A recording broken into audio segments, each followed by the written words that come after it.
Hello everybody, fellow astrologers, fellow Patreons, Amber, Bianca, Eva and all my other watchers. This is October's transits. Now I have the 3rd of October. I just picked a random time and I picked Tulsa, Oklahoma, just because I like that place. Now, as we'll see as we scan around, Mercury has just moved into Scorpio. Mars at 1:30 hadn't moved into Libra yet, but by the end of the evening Mars is going to be in Libra. And Pluto, stationary, going to go direct. It's going to start catching up with Saturn. Finally, yay! So this is what we're going to talk about. So the chart that I just showed you was for the 3rd of October, which was yesterday for me, but today for America, tomorrow for wherever, I don't know, you know, the 3rd of October. And that day is really important because we've had a whole lot of planetary shifts. We have Mars moving into Libra. We have Mercury moved into Scorpio. And on the 8th of October we have Venus moving into Scorpio. So there's a lot of sign ingresses this month.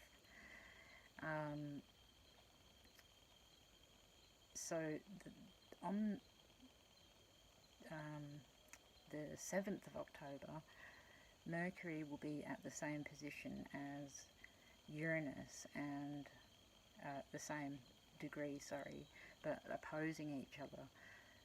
So that day, which is just next week, might prove to start the month as being a little bit difficult, because at the same time the Sun will be squaring Saturn. So when we've got some squares and an opposition, things can get a little bit tricky with other people, communication and things like that. But things that are really good about it, and this is what I really like about Mercury and Uranus in any aspect, is you can have that eureka moment. So on the 7th of October, if you're doing whatever it is that you do, and you have a moment like, oh, Jesus, holy crap, I just thought of something amazing, write it down, or take action if you can immediately, because Mercury is going retrograde again on the 31st of October. So like I explained in my other video, when Mercury goes retrograde, it's time to revisit and rethink and review and research and reflect on all the things that's happened in the last period of time before the Mercury retrograde. Excuse me. So this time we have a whole month of Mercury in Scorpio going up to that retrograde point. Now Mercury in Scorpio is really deep.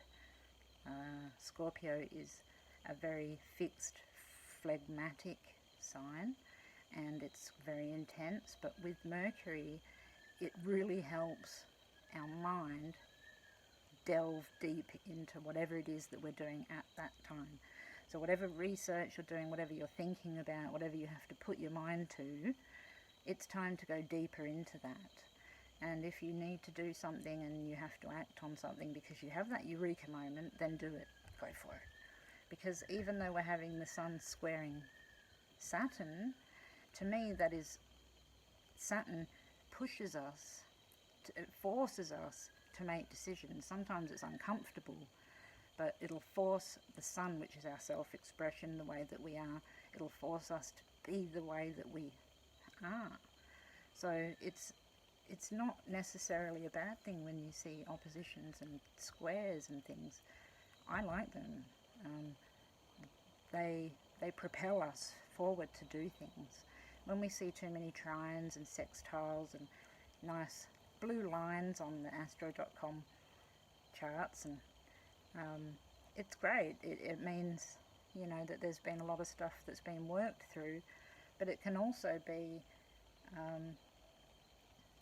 that things come too easily, and therefore depression can set in, and all sorts of repercussions can actually occur with trines and sextiles and nice aspects, whereas hard aspects tend to force us, although it feels unpleasant at the time, they tend to force us into doing what we have to do, and the reward then is really good.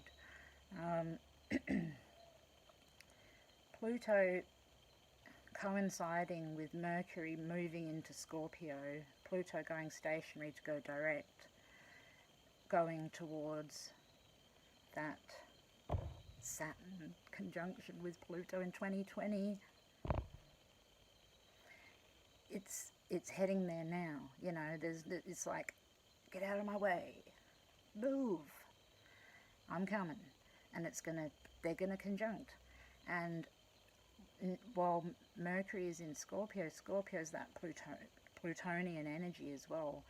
It's a new rulership for Pluto. It's a Plutonian energy. It's a regenerating, rebirthing, researching. It's everything Mercury is so it should be called Reekery.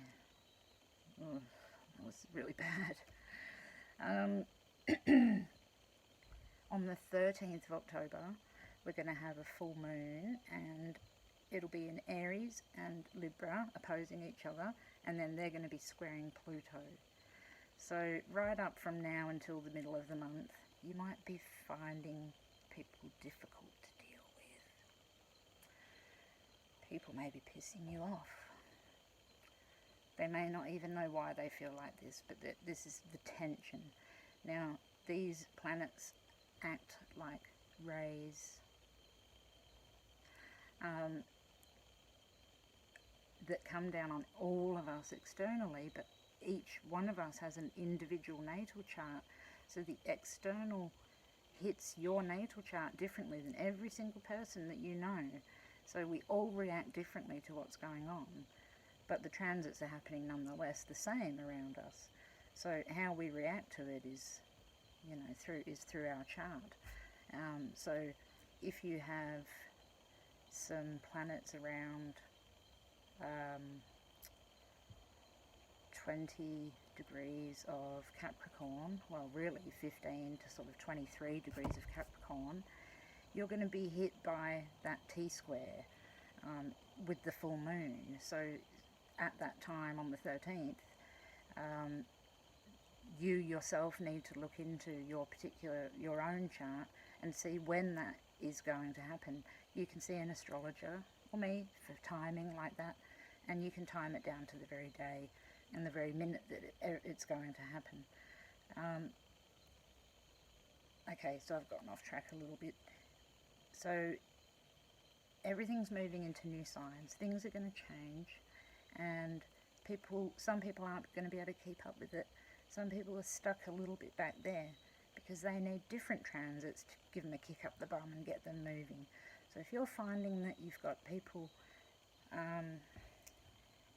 in your way, in your face, and angry, just go around them and just send to yourself and realize that this is just temporary, and that these people either can go away and do whatever, or just you can deal with them a little bit later on, because it's time for you to focus on what you need to do to get ahead in the future. And I say that because we all need to focus on ourselves in order to help each other as well. So going inward at a time when we've got a lot of Scorpio, a time of reflection, but also a time when there's hard aspects, going inward and understanding what's going on with other people is really important. So you don't have those arguments with people. You understand you're on a bit of a higher level than that, you know, and everyone should be like that. It's not just it's just being nice, but it's on a planetary level as well, you know. So just keep going with what you need to do. And if you're one of those people that have been struggling for a few years now and thought that it couldn't possibly get any worse, now suddenly things are turning around, that's the reward. And I'm going to say this at the end of my videos, right up until Saturn and Pluto hit each other, but the reward is coming if you've done the work. So all of this month and next month and the month after is leading up to a wonderful time, I believe, for people that have gone through a really hard time. So don't despair, be happy. The people around you will be happier if you're happy, and it's a time to move forward. It's a time to integrate yourself and the world and understand that we can come together and work as one. You know, and I think ultimately the Pluto-Saturn conjunction is going to show us that we have freedom and the ability to do whatever we need to do to make the world a better place. It's not all about fear. We need to lose the fear associated with everything like that, especially astrology. Yes, there's difficult transits. Yes, this is going to happen, and it doesn't happen for hundreds of years, and it feels like it's going to be the end of the world. Yes, it coincides with the world wars. That doesn't mean that we have to make that the next thing that happens. We can intervene and change our own fate. I truly believe that. So many people are going to disagree and say, no, it's written in stone. And I know, I'm looking at charts, it is written in stone. But I truly believe that collectively, if everyone understood what was going on, we would have it made. So, anyway, I have Uranus conjunct the Ascendant. I live in a utopian world where I truly believe that everything's going to be okay. But I have to say, I've been doing this for a long, long time. I've been expecting this big transit for a long, long time. I myself have been through really, really awful, hard things in the last few years. And I can see the light at the end of the tunnel.